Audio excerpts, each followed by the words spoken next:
guys, welcome to Just Talking Books, because I am terrible about puns and I am oh so sorry about such things. But today we will be talking about my favorite books of 2024. Now, there'll also be another book coming out probably in February, early February, about my honorable mentions of my favorite books, but these are the absolute favorites that I wanted to talk about. And they're kind of all over the place, so we'll just go from that. I hope you've been having a good January. I've been a little bit busy. Sorry about that. My daughter Skita has been having sickness after sickness after sickness. And when sickness after sickness after sickness comes, so does my daughter being sick. Also, it's not just kids, it's teachers, the professionals as well. So there are a lot of days where my daughter is not even on the list to go to that day. Okay, so let us start. I'm going to make this as fast as humanly possible. I'm only going to talk about them for like 2 or 3 sentences, and that's it, because there's like 15 books. I don't do 10, sorry. First, A Grimm's Guide to Catching a Killer.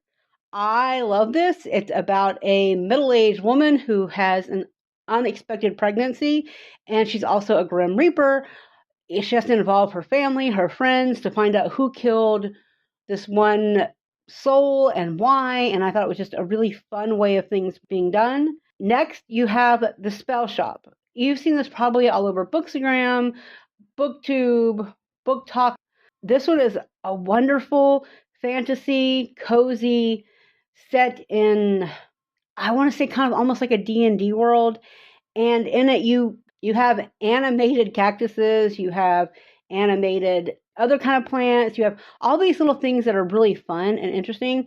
And I really enjoy the lead up. And I think the next book by the author is going to be in the same world, which is exciting for me. But ultimately, what I really like is there is a strong romance, but the romance is not the main characteristic. It's not like a romantasy, it's a fantasy with romantic elements. Things like Ursula Vernon, right? Some of her ones, that are a little bit more even. I love it. I can't wait to read the next one. Brilliant. Next up, When Women Were Dragons. Again, you probably saw this all over the social media for books, but what I really love this is it talks about like feminine rage. And I think feminine rage is so important because we often don't really give it the acknowledgement that it needs, and we don't discuss it. This is set in like post-World War II, that era of everyone having nice houses and the suburbs being built, and of course, there's also the other side of that with the redlining and so forth. But anyway, in this one, you can see how the dragons just become angry. And the women are manifesting this anger. And it's just, I think it's something that we can understand as women. I can say it as women. There's just something very powerful about that. And then you have Tales from the Hinterland. Now, this one is slightly different from some of the other ones. It is a YA, and it's part of the Hinterlands by Melissa Albert. I love all 3 of these books, but this one in particular I like because if you like Shauna Maguire, if you like T. Kingfisher, you're going to like these because it's got that haunted Grimm's Brothers original like learning parable tales in it, and I found that to be fascinating to the point that I actually bought this one. I already had When Women Were Dragons, but I actually bought Tales from the Hinterland, and that's one of the few that I bought last year. And then you have Claws and Contrivances. That one I love. It's a follow-up to Scales and Persuasion by Stephanie Burgess. And I loved this one. It's, imagine like a Regency era England, but with dragons. And this one's about a scholarly woman. And, she's so smart. Rose has got all these like wonderful ideas in her head. And the love interest actually matches that, and I think that's really important because you don't always see that. There's also Emily Wilde's Encyclopedia of Fairies. I read this one, and I also read the next one in the series. I'm excited for the next one after that, the third in the series. I actually found this one because of Winn on Literary Diversions. I will link to that, to her account. It was such a comfort. Like, if you love fairy tales, if you love whereas Tales from the Hinterland has more horror aspect, this has horror, but it's involving almost the threaded, gilded look of a fae, right? And I love that for so many reasons. That's all the fantasy, but these are just, I put all the fantasy together because I thought it was easier. I'm putting like the Grimm's Guide, it's paranormal fantasy, so I'm putting that in the same group. I found all these books had a lot of intelligence, stories, heart, but they were all telling different tales of the same thing. The next set I'm going to talk about is more the sci-fi elements, and I say sci-fi elements because they each have something different, right? First is The Only Harmless Great Thing, which is about elephants. What if during the radiatum era you had elephants performing the acts, taking all that radium and not making the women have it, right? Like, what would you do? And what if the elephants were sentient beings on some level and you were able to communicate with them and they were hurt greatly, right? I thought that was a very interesting element to that. And in kind of conjunction with that, you have the Tusk of Extinction, which is about what if we brought back woolly mammoth? Like, obviously not tomorrow, but it's something that is being said in the science world right now, right? It keeps getting discussed. And you would have to cross with like elephants and I guess like different kinds of elephants. You've got the African elephant, you've got the Asian elephant. You would have to like kind of work around that. But what I found really interesting was what happens if you bring them back and people are still fallible? And I found it very interesting. On another turn, you have the Sisters of the Vast Black. So in this one, it's what if there were nuns in space? Like literally, what if there were Catholic nuns in space? What would happen if you were to have them basically in charge of a lot of the religion in a humanoid world where throughout the universe, humans had spread out, and what would happen if that were to happen? It's very complex, but fairly short. And I like the way that it kind of plays with the morality and the exceptionality of people in charge. It made me think a lot. And there's a follow-up to it as well that I also love. So I fully endorse that one. Okay, and this was kind of interesting because I don't really know where to put it. It's called Cassandra in Reverse. And it's a Greek myth-telling idea, but it's like Groundhog's Day set in like London, current time. So it's not really sci-fi. It's not really contemporary. It's not really a mythology retelling, but it kind of hits all those elements. And what I like is Cassandra is not likable. She reminds me a lot of Cassandra in Natalie Haynes's 1,000 Ships. She's got that same kind of grim determination.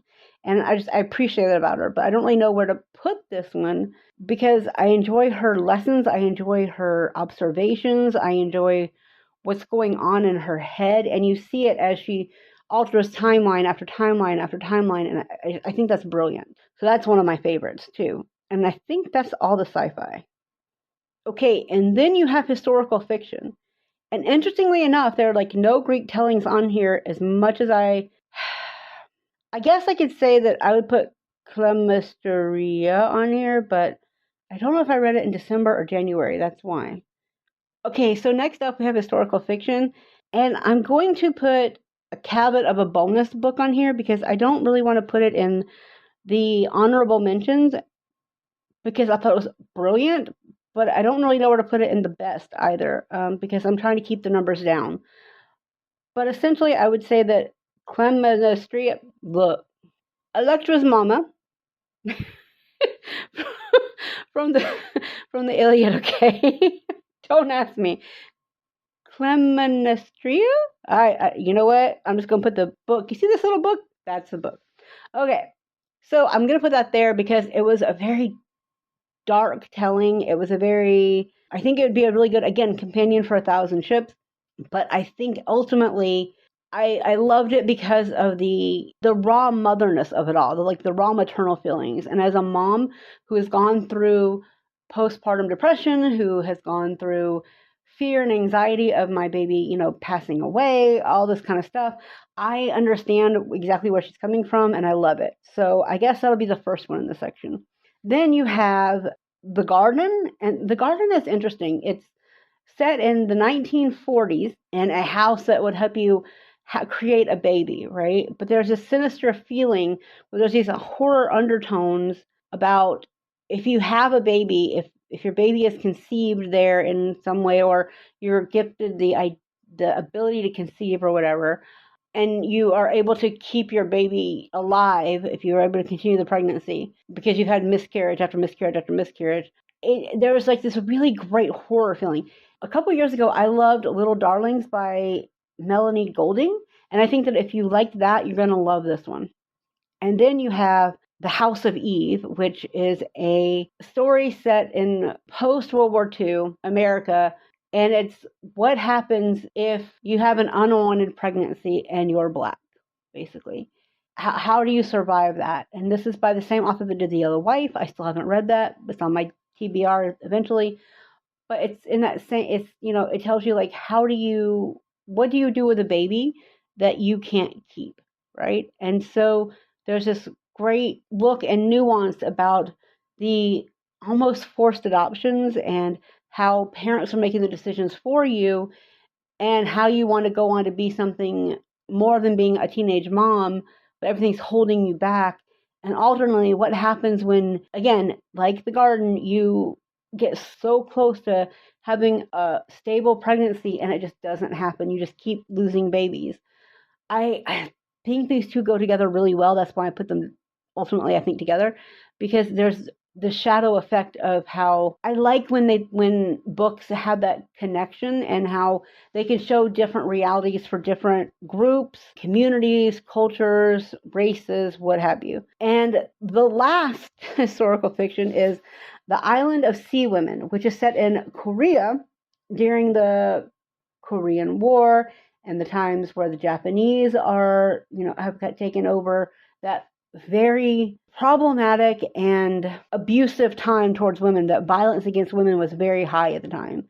So I really appreciated that from it. And let me phrase it. I didn't appreciate the violence against women. I appreciated the speaking on it, right? Because I think that sometimes we don't always get that information because, especially as an American, we didn't learn anything about Korea. Like literally we covered it in one day when I was in high school. And that was like the bare minimum. I mean, if you've seen MASH, we know it wasn't good. So I appreciated the generational aspects, the longevity of it, the look at, being a pearl diver and everything. I'm not going to say a fishmonger because it's not. It's like, you're taking things abalone and stuff like that. You're taking it as you need it. So I thought it was wonderful.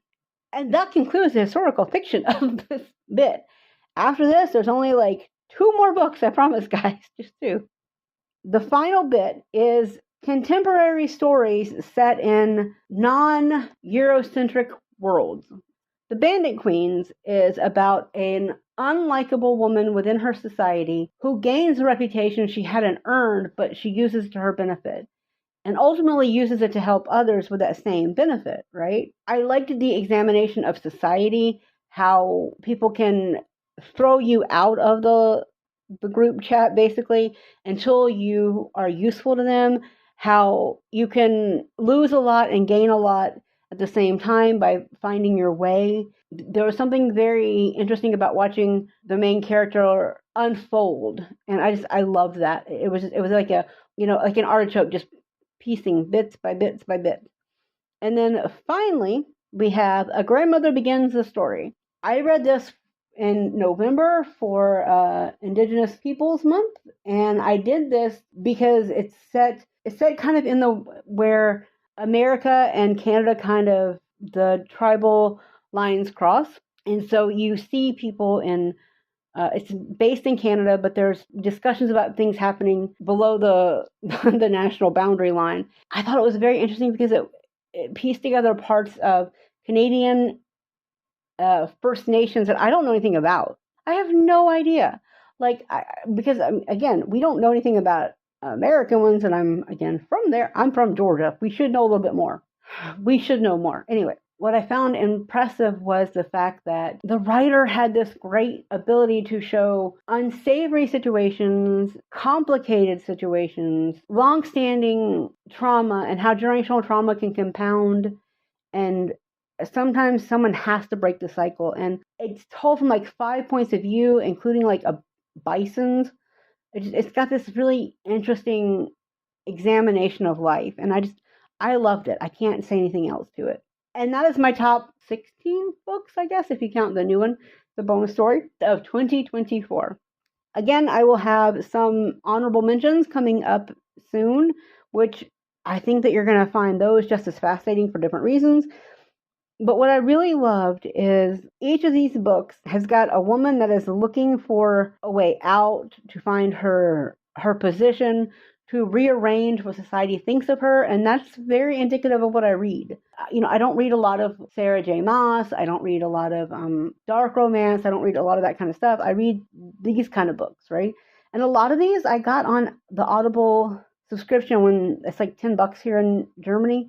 And I get it every month. I get a book and I get like the subscription of the English books that, we have access to. And I got a lot of them there in the library, and I bought some of them. And I'm very glad I did I'm glad I accessed all those areas to create this really strong narrative that I didn't even realize I had until I started talking about them. So I hope that you guys enjoyed the books. I'm hoping you guys will read some of them, because honestly, I like all kinds of different books, and as you can see, but I also like books that make you think. So if you want to think, I would read all of these. Yes, even Claws and Contrivances, which is a fantasy romance. I don't know but it's not really a romantasy. It's not like 18,000 chapters long. It's this very interesting kind of cozy place. I also really like cozy books, if you haven't noticed. I'm going to end this here. I don't know what my next video will be, because I don't know when I'm going to be able to record again, because it looks like there's another emergency one for tomorrow, so who knows? We shall see. All right, guys. I will talk to you later. Eventually, you'll see me again, and